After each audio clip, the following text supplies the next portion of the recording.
nkora akazi kanjye abancungira umutekano nabo bagakora akabo kandi baracyabikora neza mu buryo buzira amakemwa. Reka twubike amacupa twegura inyandiko.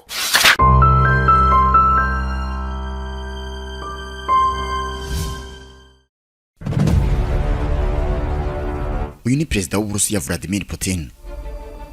Aha yarimo asobanura uburyo itsinda ry'abamurinda rikora akazi karyo neza, ariko ko nawe adaterera iyo, ahubwo ko nawe agira uruhare mu kwicungira umutekano.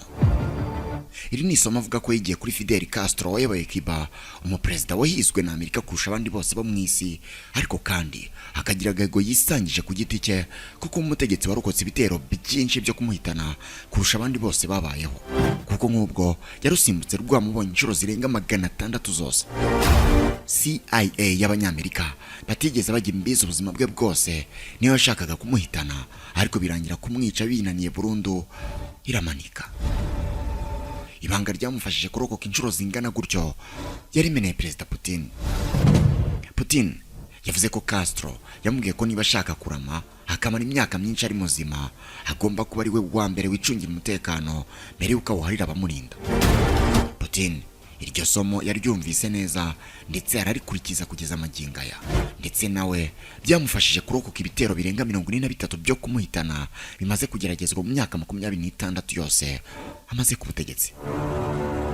Asobanura ibyo Fidel Castro yamubwiye, yaragize ati: yego navuganye na Castro kuri ibyo. Yarambajije ati uzi impamvu nkiri muzima? Nanjye ndamubaza nti kubera iki? Ati ni ukubera ko iteka ari ryo ubwanjye wahoze ngira uruhare mu kwicungira umutekano. Perezida Vladimir Putin agenda mu modoka ya Urus ikorerwa mu Burusiya. Iyi yakorewe abanyacyubahiro barimo n'abaperezida. Ni nayo yahaye bwana Kim Jong Un wa Korea ya Ruguru ubwo yasuraga Uburusiya mu mwaka wa 2024.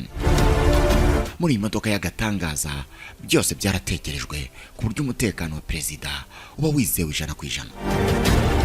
Iyi modoka ya Urus Perezida Putin agendamo ntabwo ikora akazi ko kurinda perezida gusa, oya, ahubwo ni command post igenda.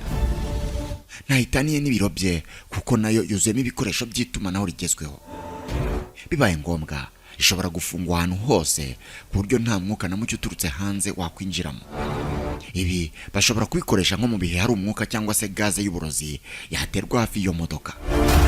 Iyi modoka ni brende. Amasasu y'imbunda nini zikoreshwa mu ntambara ntabwo ashobora kuyitobora. Iyi modoka ushaka wayita umutamenwa ufite amapine. Ariko se kubera iki Perezida Vladimir Putin yitaye cyane ku mutekano we kuri uru rwego? Yaba afite impungenge ko ashobora kwicwa? Ni bande bashinzwe kumurinda? Ni gute umwe mu bayobozi bakomeye kuri iyi si bwana Vladimir Putin acungirwa umutekano? Ni gute arindwa?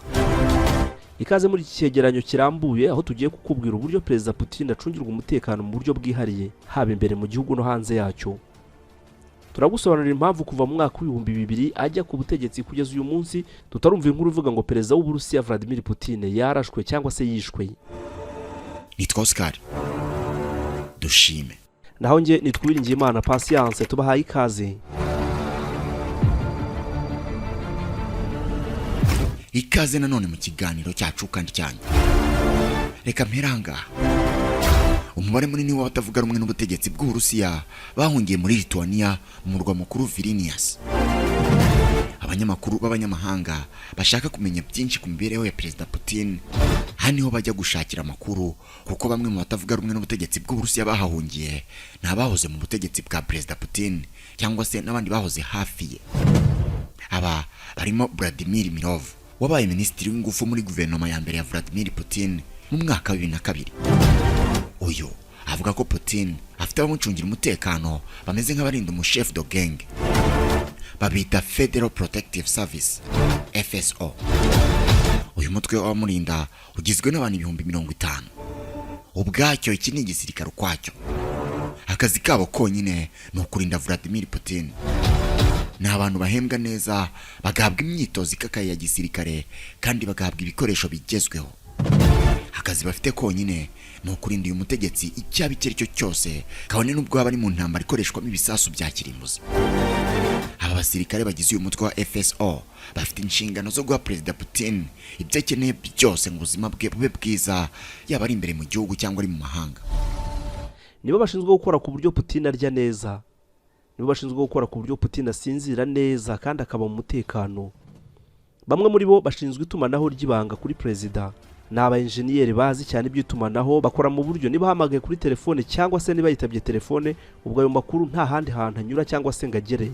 Hari abandi bashinzwe kumuhahira ibyo kurya, abandi bashinzwe iby'imodoka ze. Haramutse hagize umuntu ugerageza kwica Putin, aba nibo ba mbere baba bashinzwe gukemura icyo kibazo.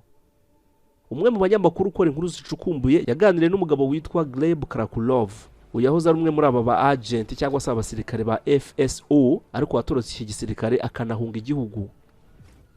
Ubu aba muri Turkiya.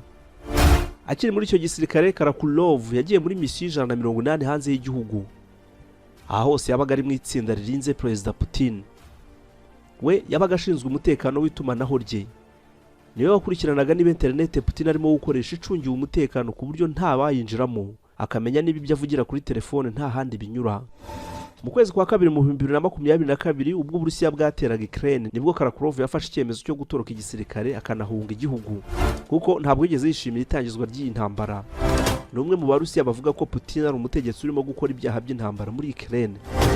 Karakulov kuva yava muri uyu mutwe w'abasirikare barinda Putin agahungira muri Turkiya, yitegereje cyane uburyo mu Burusiya ibintu birimo guhinduka kubirebana no gucunga umutekano wa Perezida Putin. Avuga ko muri iyi myaka hafi nishize intambara muri Ukraine, Perezida Putin amara igihe kinini mu nzu ye ahatuye. Ibitangazamakuru byitira icumbi ry'ubuvumo. Karakulov avuga ko muri iyi myaka y'intambara ngo Perezida Putin ntabwo agikoresha cyane internet na telefone. Avuga ko Putin ngafite ubwoba bwinshi bw'uko ashobora kwicwa. Nk'ubwo ejo bundi mu kwezi kwa 7 2024 ubwo yajyaga muri Kazakhstan agiye kubonana na Perezida Xi Jinping w'Ubushinwa, ubusanzwe yagiye mu ngendo zo mu mahanga nk'uko ngo ibikoresho byose bimufasha mu itumanaho ndetse n'uburyo bwo kwigenzura babishinga muri ambasade y'Uburusiya muri icyo gihugu. Icyo gihe birumvikana ko itumanaho rye ryose ryagomba kugenzurirwa muri ambasade y'Uburusiya muri Kazakhstan. Hariko icyo gihe ibikoresho byose by'itumanaho bari babishinze mu bwisho bw'ambasade bushinzwe gukumira ibisasu. Karakulov avuga ko ibi byatewe n'ubwoba bwinshi Putin afite muri iyi minsi. Ati niba uri Perezida ukaba uri mu gihugu cy'amahanga, icyo gihugu nicyo kigucungira umutekano. Ambasade y'igihugu cyawe nayo ibirinzwe cyane. Ati rero ntabwo byumvikana uburyo ibikoresho by'itumanaho ryawe ujya kubihisha mu buvumo bwo kwihishamo ibisasu. Uyu yemeza ko Vladimir Putin afite ubwoba bwo kwicirwa mu mahanga mu ngendo akora, ku buryo biba ngombwa ko yagiye gutumanaho yihisha muri ubwo buvumo.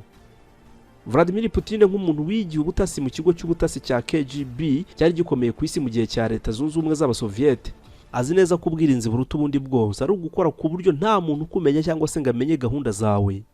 Mu nama ze z'akazi afite ubundi buryo bwihariye akoresha kandi butanga umusaruro mu birebana n'umutekano.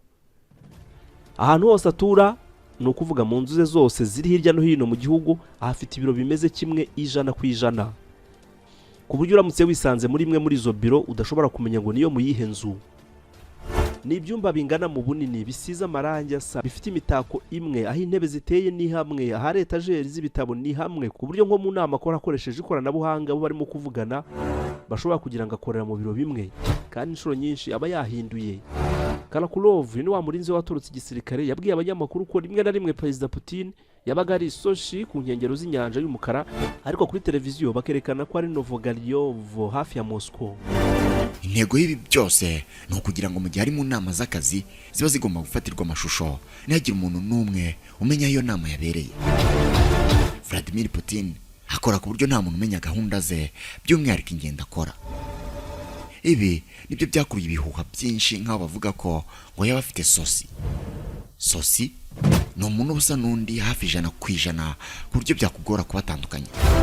Ibi abategetsi bashobora kubikora bakoresheje uburyo butandukanye, nko kuba bafata umuntu bareshya bananganya ibiro bakamwambika mask y'uwo mutegetsi, cyangwa se bakaba bajya kure bakamubaga bakamutera isura y'uwo mutegetsi. Hari abantu rero bavuga ko Putin afite umuntu nk'uyu, ngo rimwe na rimwe unitabira ibikorwa bimwe na bimwe abantu bakagira ngo babonye Putin wa nyawe kandi atari we koko. ibikorwa nk'ibi byo kugira sosi cyangwa se uwo musaho kwiyitirira kigeze gukoreshwa mu gihe cya leta zunze ubumwe z'abasoviyete.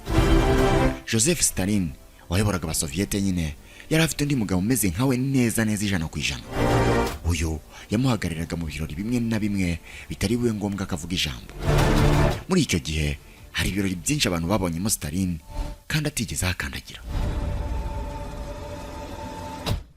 Bitekerezwa ko ibi na Vladimir Putin ajya bikora. Ibi bihuha byafashe intera ndende ku buryo byabaye ngombwa ko umuvugizi w'ibiro bya Perezida w'Uburusiya bwana Dmitry Peskov abibeshyuza. Yavugiye kuri televiziyo ko atari byo rwose ko Perezida Putin adafite undi muntu basa.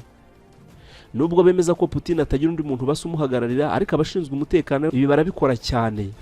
Iyo Perezida Putin ashaka ko abantu babona ko hari ahantu agiye kujya, abashinzwe umutekano we bategura indege asanzwe agenda mu izwi n'abantu bose, bakayizana ku kibuga cy'indege bakayishyushya. Hanyuma bakanategura imodoka nyinshi zimeze nk'iyasanzwe agendamo. Hanyuma muri mwe muri izo modoka bakinjizamo umuntu usa na Vladimir Putin neza. Bagakora ku buryo uwo muntu yurira ya ndege abari ku kibuga bose babireba. Hanyuma indege igahaguruka ikagenda, abantu bose bakabibona ko Putin yagiye kandi nyamara atigeze ava aho ari. Icyo gihe noneho abashobora gufata indege akajya hashaka, cyangwa se niba ari ahantu hatari kure akagenda n'imodoka ye cyangwa gari ya moshi. Mu modoka zigendana nawe haba harimo imwe ifite ibimeze nka antene, harimo ikoranabuhanga rifasha itumanaho gushoboka, ariko nanone rikabuza itumanaho gushoboka. Uti gute? Hafi y'ahantu hari iri koranabuhanga riba rigomba kubuza itumanaho rya za drone zishobora kumurasa, cyangwa se n'indi tumanaho rishobora gukoreshwa mu kurasa ibisasu. Iyi modoka itwara iri koranabuhanga bayigendanaho bagiye hose, haba mu gihugu no hanze yacyo.